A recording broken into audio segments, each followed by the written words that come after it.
땡큐 롯 주님을 찬양합니다. 교회 회복 메시지 시리즈 제목은 외로움과 고독, loneliness, solitude. 이 solitude, 고독을 말합니다. solitude, 고독은 쉽게 얻어지지 않습니다. loneliness, 외로움을 통과해야 고독에 도달합니다. 외로움은 여럿과 같이 있고 싶어 하면서도 혼자 있는 것이나 고독은 혼자 있는 그 자체를 원하는 것입니다. 이 둘은 내면의 성숙을 위해서는 반드시 필요합니다. 영적 성숙 주님과의 연합으로 이르는 여정은 외로움과 고독을 자원하여 선택하여 가는 길입니다. 여럿이 있으면서 그러한 목표를 달성하기 어렵고 성경에는 하나님이 준비시키시는 시대의 지도자들을 다 이러한 과정을 거치게 하셨습니다. 요셉, 야곱, 모세, 다윗, 바울 등을 무리에게서 분리하시고 혼자 있게 하시며 하나님의 정하신 때를 위해 외로움과 고독의 기간 중에 궁극적인 사명의 때를 위해 준비하게 하신 것입니다. 그러므로 고독과 외로움은 믿음과 인내를 통해 영적 지도자가 되게 하는 하나님의 방법입니다. 고립은 하나님께서 한 시대의 지도자를 세우실 때 그의 성결과 믿음을 시험하기 위해 통과하게 하시는 리더십 개발의 필수 과정입니다. 또한 고독은 오직 주님과의 관계로만 이끄셔서 그와의 친교가 최상의 기쁨이요 그와의 친밀함이 하나님이 장래에 맡기실 모든 사역의 토대가 됨을 깨닫게 하시는 수단입니다. 한국을 다녀와서 집에 바로 가지 않고 코로나 사태로 격리하려고 정한 열흘의 마지막 날, 조금 후면 임시로 묵던 에어비앤비 숙소를 떠나면서 이 글을 적었습니다.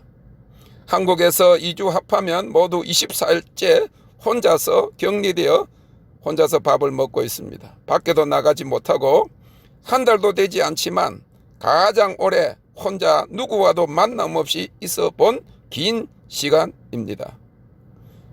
8번 넘게 선교지와 집회로 외국을 나간다든지 한국을 나가서도 사역을 하고 사람들을 만나고 여행도 했으니 말입니다. 한국에서 격리 2주간 하는 기간 동안에 3-4일은 방 밖으로도 못 나가는 것에 갇힌 느낌이 없지 않았으나 집에 있을 때보다 더 집중하여 묵상하고 글을 쓰고 말씀을 준비하며 주님의 음성을 듣기 위해 집중한 것 같습니다. 그리고 더욱 거룩해짐을 느끼면서 하나님의 마지막 시대적인 운동을 위해 영광과 거룩의 통로로 준비되는 도전을 받는 기간이었습니다. 미국에 돌아와서도 이틀간도 피곤이 풀리지 않은 가운데 또다시 생소한 집에 혼자 있자니 괜히 그러나 싶기도 하였지만은 익숙해지니까 무료하기보다 좋은 점도 많음을 느껴 앞으로 부흥이 본격적으로 시작되어 바쁠 때에는 일부러라도 한적한 곳을 택해서 며칠씩 있었으면 좋겠다는 생각을 하게 되었습니다. 그리고 반드시 그렇게 해야 세상의 바쁨이나 사역 자체에 매여 주님과의 관계성을 등한히 하는 실수를 범치 않을 것이라는 마음이 들었습니다. 주님도 사람들이 많이 몰려올 때와 큰 사역 후에는 항상 한적한 곳을 택하여 하나님께 기도하셨습니다.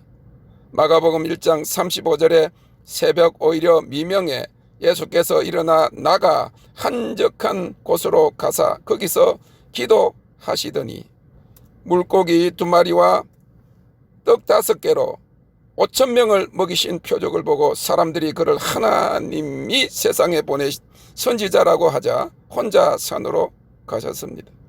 요한복음 6장 15절 그러므로 예수께서 저희가 와서 자기를 억지로 잡아 임금 삼으려는 줄 아시고 다시 혼자 산으로 떠나가시니라. 혼자 있는 것을 하나님과 함께하는 시간으로 만들 수만 있다면 이는 외로움도 고독도 아닌 하나님의 아름다움과 그의 영광을 맛보는 최상의 시간이 됩니다. 세상에서 성공한 사람들도 이러한 사색의 시간을 통해서 남이 생각하지 못하는 것을 생각해내고 도약을 이루어냅니다.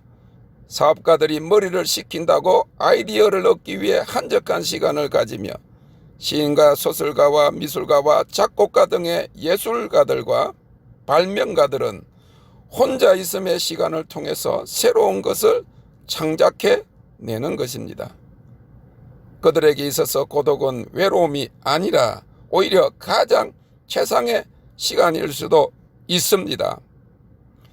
만날 사람이 없고 대화의 상대가 없는 그러한 장소와 시간 속에서 하나님을 만나고 그의 세미한 음성을 들으며 그를 가까이 하는 것입니다. 왕따가 아니라 왕이 따로 격리해서 만나는 귀족이요 하나님의 친구입니다. 시편 25편 14절 여호와의 친밀함이 경외하는 자에게 있으며 그 언약을 저희에게 보이시리로다. 아멘. 주님을 찬양합니다. Thank you, Lord.